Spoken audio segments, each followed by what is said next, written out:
it's more. He's so fast. I think it's more. Yeah, he's so fast. So fast. Yeah, you can see on the TV, you know? Unbelievable. People have likened Salah to Messi in recent weeks. Sorry? A few people have likened Salah to Messi in recent weeks.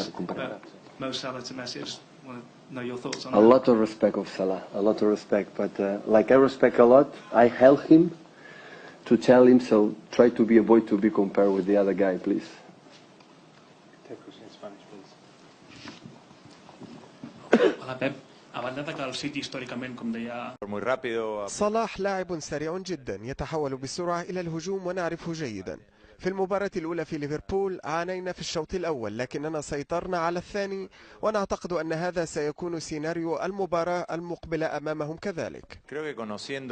أعتقد أن مفتاح الفوز سيكون تفهم أن لكل كرة أهميتها وإنهاء كل هجمة لنا بارتداد سريع، لأنهم فريق يتحول في لحظة إلى الهجوم، بالنظر إلى أن لاعبي المقدمة لديهم يتميزون بسرعة هائلة، وأي كرة ينهيها منافسهم بشكل سيء يستغلونها. لا بد من بناء اللعب جيدا.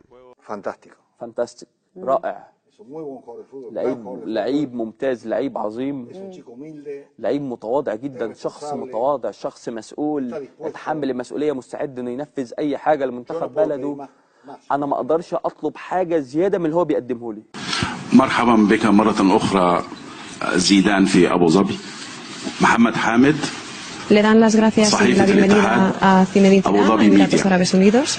أعلم أن هذا السؤال قد لا تكون له علاقة بنهائي الغد. De un medio local, de un periódico llamado Etihad. الإجابة التي سوف تعطينا إياها. Es una pregunta que no tiene relación con el torneo de mañana, pero aún así dice que le va a preguntar. أتيحت لك الفرصة لمشاهدة لاعب ليفربول محمد صلاح، كيف تراه وكيف ترى مستواه؟ Le preguntan por Salah, que juega en el Liverpool, ya que es muy importante para esta región. ¿Qué piensa de él? ¿Qué capacidad tiene de él? Y sobre todo, ¿cómo le ve jugando en equipos de gran nivel como el Liverpool? Yo creo que es un gran jugador. Yo creo que lo ha demostrado jugando en la Roma.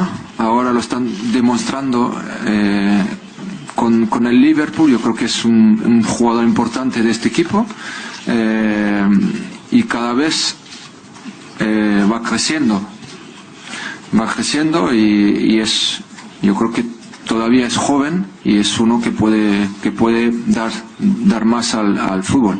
Pero pienso, no se habla mucho de los jugadores, pero me pregunta si es un jugador que aprecio mucho.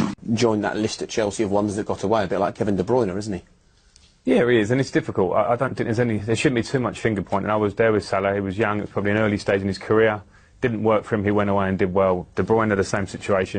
It's very hard. Chelsea have got an abundance of talent in those positions at that time. So I'd rather focus on the player and credit to them for going away, working hard and coming back. What's changed then in his game from the player that you trained alongside? Personality and the feeling of deserving to be there. I think a huge part. He's always had these abilities. He was quick. He had the good feet. But now he comes and he feels like he's a top player.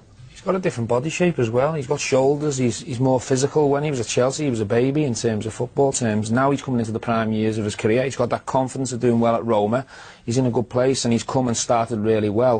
And that's just, you know, continued. I think a big thing when you go to a new club is how you get your first step in the door. Are you coming to be a starter, or are you coming to be a squad member to work your way into the first team? I think at Chelsea, it was evident he was coming to work his way in. So therein is a confidence issue maybe. And he seems, from what the guys have said about him, he's not one who to be out there with all the bravado. He's quite a laid-back character. He's come to Liverpool as a starter, and you're seeing the benefits in his performance. And he's risen to the challenge of arriving at a big club. He's been at big clubs before, but at a big club with a big price on his head as well, and he seems to have just almost accepted that, doesn't he? Yeah, but with real humility. You know, you just see it. I think his nature, from knowing him and seeing how he reacts. I like seeing players who score week in, week out, and you know, he's not doing interviews after the game. Maybe he's a bit shy, but I like the humility in him as well. Is he quiet? I don't really know him too well, but it seems like he's doing his football, he's talking on the pitch. I'm not sure whether he's too confident in his English right now, but it doesn't matter. He can forget all the interviews he wants as long as he keeps scoring. He's doing the right talking on the pitch. You know, there was a time where we were testing and he was saying, yeah, you know, I don't score, I don't know why. I said, listen, it's just a matter of time and confidence, and when you have the confidence, everything can happen. And you can see now that he's scoring goals, and he's becoming a boss, a leader of his team, and we saw it in the national team, and we saw it also in Liverpool in a few games. I believe he can bring a lot of his leadership, his experience that he's learning in Liverpool, and also what he has learned with the national team, how they qualified in front of thousands and thousands of people, of fans, you know, and for him playing a lot of big competition will help him to be among the best players in Europe. And well, during the World Cup, I really believe that. International break, obviously you lost one of your key players, Emmanuel. Salah, on the other hand, had a great time in Egypt, scored the 2 goals, got them through to the World Cup, and he comes back into the mix. And you mentioned the little time that you have with the players now. What condition does he return in? What do you expect from him? Very proud. Mohamed Salah was talking about now, right? Yeah, very proud. Did anybody see the 6-minute video about the summary of the game when you saw? I never saw a celebration like this for 1-0 after 66 minutes. I thought it's a golden goal in the World Cup final. Then 87 minutes they made the equalizer. Boom. Obviously not the nicest moment. And then 94 minutes. I never saw a celebration of a penalty like this until anybody said, by the way, we still have to score. And I nearly had a heart attack when I thought I had to go down there and take the situation that he did it. And I would say in this moment he's our #1 penalty taker. That pressure was unbelievable. He did really well. And after 27 years, I think fantastic news for Egypt. And that's a really good generation what they have there. So they should go to the World Cup. But how it always is, first you need to be qualified. So now out there. As mais conhecidas são as favoritas ao título sempre, né? Entre elas Brasil, Alemanha, França, Espanha, Argentina. São seleções que qualquer campeonato que esteja, eles vão ser os destaques, né? Eu acho que de surpresa, acho que a Bélgica tem um excelente time. Salah vem muito bem, é um grande jogador, né? E acho que pode fazer diferença também na Copa do Mundo. Ask a question, right? Yeah. Who is your favorite player in? Salah. Salah. Oh. Good choice. Good choice. Season that he's having, nobody really saw this coming. We've talked, in parts about him through as the season has gone on, and this is why the company that he's in terms of the Liverpool players who've scored 30 or more goals in a season, and now Mohamed Salah is on that list. Yeah, well, apart from you've got John Aldridge and Fernando Torres, and you're talking about doing it consistently, and that's where he's going to be judged. Those players on that list have done it consistently, whether it's there or in other clubs, and that's what Mo now has to do. And when you consider the amount of goals he's got and the chances he's missed, I think that what's happened is he was going on to say, like you said there, Kels, he's closer to the goal. He's got a manager that, because he maybe missed a couple early on in the season, he stayed with him, and we've seen him score goals, take them so well, and we've seen him miss unbelievable chances as well. But the fact is, he knows now, as a forward, I'm going to be in this team. I will play, even if I miss chances, I'm still going to get to play, and I'll get chances to score, and that's what he's done. Do you think that the difference between the Mohamed Salah that we're seeing at Liverpool and the one that we saw at Chelsea, Rob, is that he's just getting more opportunities, or is it that he's changed as a player as well? Well, he was a lot younger and more immature, and it probably lacked the confidence that he's got now.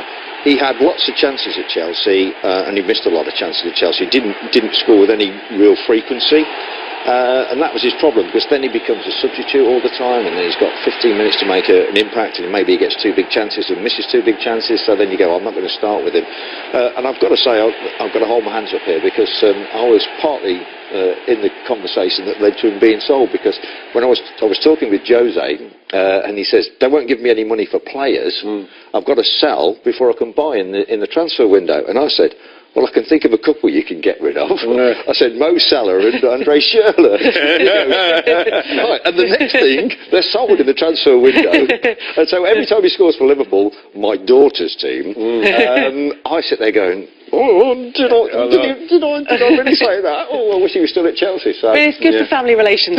She loves it. Yeah, exactly. I mean, do you see a difference in him as a player? I mean, it seems. I mean, you've both mentioned it, the fact that he does miss chances, and everybody misses some chances, but the goals that we've seen him, a couple. But it does seem that he's just getting so many opportunities. Well, this is what's happened, and we saw at Roma. You know, he had opportunities because he was playing, and they had faith in him, and he stayed on the pitch. So if you miss a chance early, and back when we played, it was a natural thing for a forward. You miss a couple because that's what you do. You're there to score, of course, but you're going to miss some. But what I found what's happened in recent times is that players are getting taken off, forwards are getting taken off at 60 minutes, and what you want is you want to be able to play through those times, so as then you can, when defenders are tiring and chances are coming, you're able to be on the pitch to take the chances. But what's happened with Mo Salah, what obviously didn't happen with him at Chelsea, he didn't stay on the pitch long enough to get past these missing the chances phase, because once he comes off the pitch, he said, yeah, well, he missed a couple of chances. When he went to Roma, all of a sudden he started to blast, and he's come here, missed a couple of chances, but he stayed on the pitch, and then now he's got his confidence, and he is closer to the goal, and he's got great feet, great skill. You know, we saw it with the last goal there when he's coming from the left. He's taking people on. He's getting the luck. He's getting the breaks as well, and he's finishing really well. The consistent thing has always been he gets in positions where he can score goals. He's always been on the end of chances all the way through his career. So he's got the pace and he's got the vision to see the chance. Now he's starting to convert them, and now he's got a manager who says, I don't mind if he misses a few, because I know he's going to score bundles, because he's always on the end of it. His pace will get him through. He's got one-on-ones. He's going to score more than he misses. So he's got that, as you say, that the faith of the manager. He's always had the pace to get in those positions. Now the manager's backing him, and he's rewarding the boss for the confidence. Absolutely.